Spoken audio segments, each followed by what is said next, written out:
ಸೂರಜ್ ಶೆಟ್ಟಿ ಎದ್ರೆ ತುಳು ಚಿತ್ರ ಪ್ರೇಮಿಗಳಿಗೆ ಯಾರಿಗೆ ತಾನೇ ಗೊತ್ತಿಲ್ಲ ಹೇಳಿ.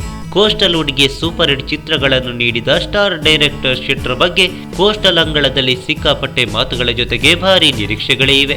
ಒಂದರ್ಥದಲ್ಲಿ ನಿರ್ದೇಶಕರನ್ನು ನೋಡಿ ಚಿತ್ರಮಂದಿರದತ್ತ ಪ್ರೇಕ್ಷಕರು ಬರ್ತಾರೆ ಅಂದ್ರೆ ಅದು ಒನ್ ಅಂಡ್ ಓನ್ಲಿ ಸೂರಜ್ ಶೆಟ್ರ ಚಿತ್ರಕ್ಕೆ.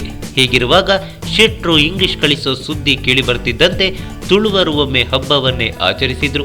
ಆದರೆ ಇದೀಗ ಇಂಗ್ಲಿಷ್ ತೆರೆ ಕಾಣಲು ಸಿದ್ಧವಾಗಿದೆ ಎಂದ್ರೆ ಜಾತ್ರೆನೇ ಮಾಡ್ತಾರೆ ಅಂತ ಅನ್ಸುತ್ತೆ.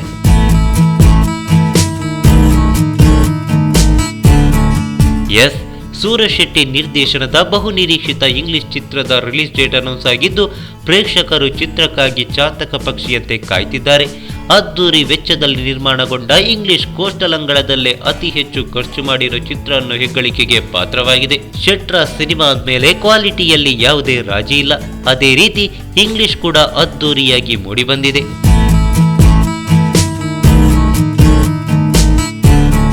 ಹರೀಶ್ ಶೇರಿಗಾರ್ ನಿರ್ಮಾಣದ ಮೊಟ್ಟ ಮೊದಲ ತುಳು ಚಿತ್ರ ಇದಾಗಿದ್ದು ಚಿತ್ರದ ಬಗ್ಗೆ ಮತ್ತಷ್ಟು ಕುತೂಹಲಕ್ಕೆ ಕಾರಣವಾಗಿದೆ. ಏಕೆಂದ್ರೆ ಹರೀಶ್ ಶೇರಿಗಾರ್ ಅವರಿಗೆ ಸಿನಿಮಾ ಅಂದ್ರೆ ಅದೊಂದು ಫ್ಯಾಷನ್. ದುಡ್ಡಿನ ಬಗ್ಗೆ ತಲೆ ಕೆಡಿಸಿಕೊಳ್ಳದೆ ಕ್ವಾಲಿಟಿಯಲ್ಲಿ ರಾಜಿಯಾಗದಂತೆ ಅತ್ಯುತ್ತಮವಾಗಿ ಚಿತ್ರವನ್ನು ನಿರ್ಮಿಸಬೇಕೆಂಬುದೇ ಹರೀಶ್ ಶೇರಿಗಾರ್ ಅವರ ಉದ್ದೇಶ. ಇಂತಹ ನಿರ್ಮಾಪಕರು ಇರುವಾಗ ಚಿತ್ರ ಇನ್ನೇಗೆ ಮೂಡಿಬಂದಿರಬಹುದು ಅನ್ನೋದನ್ನು ಊಹಿಸಲು ಅಸಾಧ್ಯ.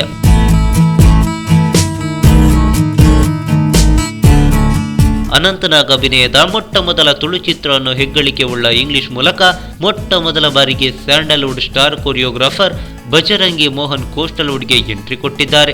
ಪೃಥ್ವಿ ಅಂಬರ್ ಮತ್ತು ನವ್ಯ ಪೂಜಾರಿ ಜೋಡಿಯ ಇಂಗ್ಲಿಷ್ ಏಪ್ರಿಲ್ 3ರಂದು ತುಳುನಾಡು, ಬೆಂಗಳೂರು, ಮಹಾರಾಷ್ಟ್ರ ಹಾಗೆ ಅರಬ್ ರಾಷ್ಟ್ರಗಳಲ್ಲಿ ಏಕಕಾಲಕ್ಕೆ ತೆರೆಗೆ ಅಪ್ಪಳಿಸಲಿದೆ.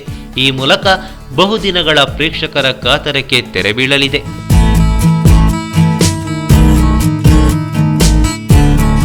ಈ ಮಾಹಿತಿ ನಿಮಗೆ ಇಷ್ಟ ಆದರೆ ಕೋಸ್ಟಲ್ ಕನ್ನಡ ಪೇಜ್ಗೆ ವಿಸಿಟ್ ಮಾಡಿ, ಸಬ್ಸ್ಕ್ರೈಬ್ ಬಟನ್ಗೆ ಕ್ಲಿಕ್ ಮಾಡಿ.